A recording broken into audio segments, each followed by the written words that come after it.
Em nome do Pai, do Filho e do Espírito Santo. Amém? Então hoje eu vou fazer um pouquinho diferente. Enquanto eu vou lendo, eu vou comentando a passagem. Esse barulho aqui atrás é a minha cachorra comendo. Então hoje vamos ler o Evangelho de São Lucas, capítulo 4, do versículo 38 ao 44. Jesus se levantou, saiu da sinagoga e entrou na casa de Simão. Simão é o apóstolo Pedro, que seguia Jesus. Depois, quando Jesus ele faz um batismo no Espírito Santo de Pedro, ele acaba trocando o nome para o nome que vai suceder a missão dele, né, na terra, que é ser a Igreja de Cristo. A sogra de Simão, então a sogra de Pedro, estava com febre alta e pediram a Jesus por ela. Então olha como é importante, pediram a Jesus por ela. Quantas vezes a gente se encontra numa situação onde a gente não tem força para rezar por nós? A importância de terem pessoas que nos amam e que oram por nós. Então isso é intercessão, tá? Quando outros rezam por nós, porque nós não temos força para fazer isso, ou mesmo que a gente esteja orando por nós, ter outras pessoas que oram por nós. Deus se agrada no coração de quem tira um tempo para rezar pelo outro. E isso também vale para os santos, tá? Porque muita gente não concorda que nós católicos oramos para santos, né? Porém, nós cremos num Cristo que quando morreu, venceu a morte. Então, todo aquele que morre em Cristo não morre, participa da vida eterna. Então, os santos, eles podem fazer papéis de amigos para nós. Eles podem fazer papel de intercessores por nós. Eles podem orar por nós para Jesus. Porque Jesus venceu a morte. Então, esses santos que morreram, e essa é a nossa busca também, na busca da santidade, é que quando a gente morrer, a gente vai viver. E é isso que acontece em quem é batizado no Espírito Santo. Porque Cristo venceu a morte. Então, a gente tem que crer nisso. Jesus se inclinou sobre ela, sobre a sogra de Pedro, e repreendeu a febre.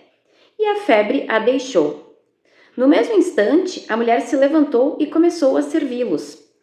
Então, essa mulher estava quase morrendo pela enfermidade que ela tinha.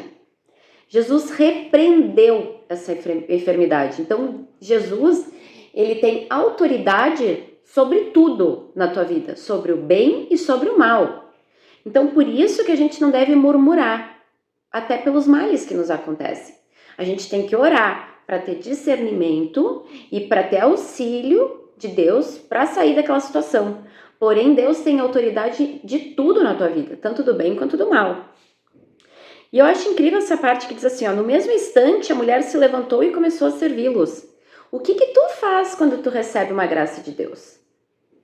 Sabe? Porque Deus, ele vem efetuando milagres na nossa vida o tempo todo. Para começar, a nossa vida é um milagre. Estar acordado de manhã cedo é um milagre. O que tu tem feito com esse milagre? Essa mulher, no mesmo instante que ela recebeu o milagre, ela levantou e começou a servi-los. Então, que nós tenhamos a consciência de que a nossa vida, ela é regada de milagres de Deus. E como a gente tem servido a Ele? A gente tem que se colocar a serviço do reino. Hoje eu ouvi uma frase do Frei Gilson que dizia assim: se o reino é de Deus, Deus é o rei da minha vida? Porque às vezes a gente quer participar desse reino, né? Mas será que a gente está deixando Deus reinar na nossa vida? Ser o nosso rei?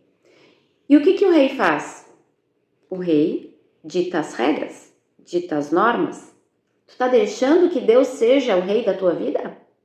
Que ele tenha poder e autoridade sobre a tua vida? Porque tu tem livre-arbítrio nesse reinado. Tu pode escolher que ele seja teu rei ou não. Ao pôr do sol, todos os que tinham doentes com várias enfermidades os levavam a Jesus. Ele colocava as mãos sobre cada um deles e os curava. De muitas pessoas saíam demônios gritando: Tu és o Filho de Deus. Aqui é impressionante, né? Os demônios reconhecem quem é Jesus. Então, se tu quer tirar qualquer mal da tua vida, de algum amigo, de algum parente, da tua casa, do teu trabalho. Jesus tem poder sobre isso. Mais nada, mais nenhum ritual, nada que tu possa imaginar vai ter autoridade sobre os demônios. E aqui, ó, se a Bíblia está dizendo que existe, é porque existe.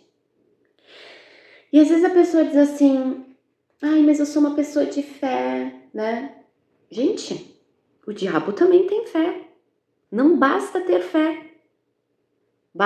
Não basta só ter fé, tu tem que estar sobre o senhorio de Deus. Ele tem que ser o teu rei. E tu tem que estar a serviço. Ele os repreendia e não os deixava falar, pois sabiam que ele era o Messias. Então, às vezes, a gente ouve, né, pessoas que falam bem, falam sobre a Bíblia ou sobre outras religiões, elas têm autoridade no que elas estão falando, né? Aquilo toca o teu coração, a tua emoção. Mas, gente, o diabo sabia que ele era o Messias. Quantos andaram com ele, pisaram no mesmo solo que ele e crucificaram ele, porque não creram que ele era o Messias. E ainda achavam que era uma heresia o que ele estava falando. Mas os próprios seres das trevas sabiam que ele era o Messias e que ele tinha autoridade para tirar eles de lá. Ao raiar o dia, Jesus saiu e foi para um lugar deserto. Gente, Jesus passou mais de 24 horas a serviço do povo. Ele passou curando doentes, espantando os demônios das pessoas. E aí, ao raiar do dia, então olha só, tem muitos momentos em que na primeira hora da manhã, Jesus se retira para rezar. Porque esse horário é um horário de portal espiritual. Então, quando tu quiser rezar, meditar, conversar com o teu anjo da guarda, pedir guiança de Deus, usa a madrugada. É um momento em que o povo celeste todo se mobiliza para ouvir as orações. Então, Jesus fazia isso. E ele ia para um lugar deserto. A gente precisa ter o nosso momento para orar. É lindo ir na missa, é extremamente importante, aliás, a gente precisa fazer isso. Mas o nosso deserto, o nosso momento com Jesus, o nosso momento de oração, a gente não pode delegar para mais ninguém. A gente precisa ter isso diariamente. As multidões o procuravam e quando o encontraram, o seguravam para que não fosse embora. Mas ele lhes disse: eu devo anunciar a boa notícia do reino de Deus também a outras cidades, pois para isso é que fui enviado, e pregava pelas sinagogas da Judéia. Então, às vezes eu penso assim, eu não quero ser essa pessoa, sabe? Que segura Jesus e quer só o meu benefício, eu quero que ele me abençoe, eu quero que ele me prospere, eu quero segurar ele para mim porque eu sei que ele é maravilhoso, eu já conheci a graça dele, mas eu quero segurar ele para mim. Não seja o povo, seja o discípulo que senta à mesa com Jesus, que fica cansado junto com Jesus. Não seja aquela pessoa que só quer sugar a graça. O que tu tem feito por Cristo? Tu é digno desses milagres que ele tem operado na tua vida? Ninguém é. A gente não é digno por nenhuma gota de sangue derramado. Mas não queira ser essa pessoa que segura a graça para ti. Ora pelos outros, serve o reino, deixa Deus ser o rei da tua vida. Mas não segura Jesus. Jesus falava para 3 tipos de pessoas. O povo, que daí ele falava, dava o discurso, fazia os milagres. Os sacerdotes, os discípulos, e esqueci de falar outro grupo, pagãos, pessoas que acreditavam em outras religiões. Tu pode escolher de qual grupo tu vai pertencer.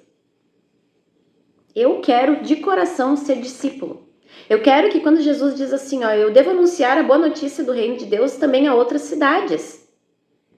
Que eu ajude ele a passar a mensagem. Que eu não fique só sugando os milagres. Entende? Então muita gente espera de Deus, mas a gente dedica pouco para ele. Pouco tempo, pouco serviço, pouco sacrifício. A gente não quer abrir mão de nada. Ah, não, isso aqui me pertence. Não, isso aqui me satisfaz. Não, porque isso aqui eu não consigo abrir mão. Eu acho que não é bem assim. Sabe quanto tu tá abdicando do que tu quer, do que a tua criança interior quer, né? Porque isso é ego puro, falta de maturidade. Quanto tu não tá conseguindo abrir mão das tuas misérias para servir a Deus. Mas em troca tu quer tudo, né? Tu quer que ele faça tudo por ti. Então que não sejamos essas pessoas. A gente pode participar mutuamente do reino de Deus. Uma troca. Eu oro pelos meus amigos, eu trabalho para Deus, eu faço os meus sacrifícios, porque toda vez que eu abdico de uma vontade minha que seria um pecado, é um sacrifício, eu sei, a nossa carne quer aquilo, a nossa mente quer aquilo, o nosso corpo acha que quer aquilo, mas a gente está abrindo mão por Cristo Jesus. Pelo sacrifício que Ele fez a nós, a gente vai fazer em troca. E a gente é recompensado por isso, gente. Quando a gente abre mão disso, a gente sente uma paz que excede o nosso entendimento. Faz o teste. Então, ele pregava pelas sinagogas da Judéia. Palavra da salvação, glória a vós, Senhor. Que vocês tenham um dia abençoado. Se essa mensagem fizer sentido para ti, compartilha, curte. Se não tiver feito sentido, também pode comentar, dá a tua opinião. Nós somos seres em evolução espiritual, certo? Então, Deus abençoe vocês. Beijão.